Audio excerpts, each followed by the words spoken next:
അല്ല സുഹൃത്തുക്കളെ, നമ്മൾ ആസാമിലാട്ടുള്ളത്. ഇവിടെ കൂടുതൽ കാണുന്ന കൃഷി പറഞ്ഞാല് ഈ മുളന്റെ കൃഷിയാണ്. പറഞ്ഞത് പല തരത്തിലുണ്ട്. ചിലത് പറഞ്ഞാല് പിന്നെ പേപ്പറിന് പഞ്ഞിക്കൊക്കെ ഉപയോഗിക്കുന്നത്, ചിലത് ഈ കൊട്ടയും കാര്യങ്ങളൊക്കെ ഉണ്ടാക്കുന്നത്. ഇവര് പിന്നെ മലപ്പുറത്തും പിന്നെ കുറെ സ്ഥലത്ത് നമ്മുടെ കേരളത്തിൽ തമിഴ്നാട്ടിലൊക്കെ പാടുന്നതാണ്. किधर काम किया आप? ये मैंने तमिलनाडु पे किया था, केरला में थोड़ा थोड़ा जगह पे किया था, उधर बैंगलोर पे। अच्छा, सही आपका है, अच्छा लगा, वहीं पे। अच्छा, आपका नाम पूछा नहीं? मेरा नाम सोमनाथ। സോംനാഥ്.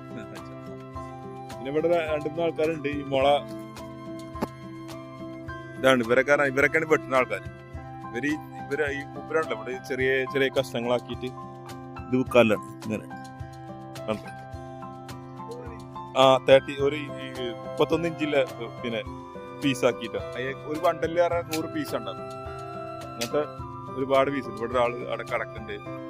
അങ്ങനെയൊക്കെ അടിപൊളി സ്ഥലമാണ്. നല്ല രണ്ടൊക്കെ ഇവിടെ ഇഷ്ടംപോലെ നമ്മളെ മുംബൈ എല്ലാ ഭാഗത്തും ഇവിടുന്ന് കയറി പോകേണ്ട പോകണം.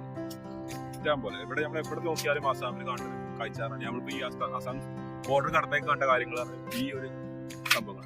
ബാംബു ഇഷ്ടം പോലെ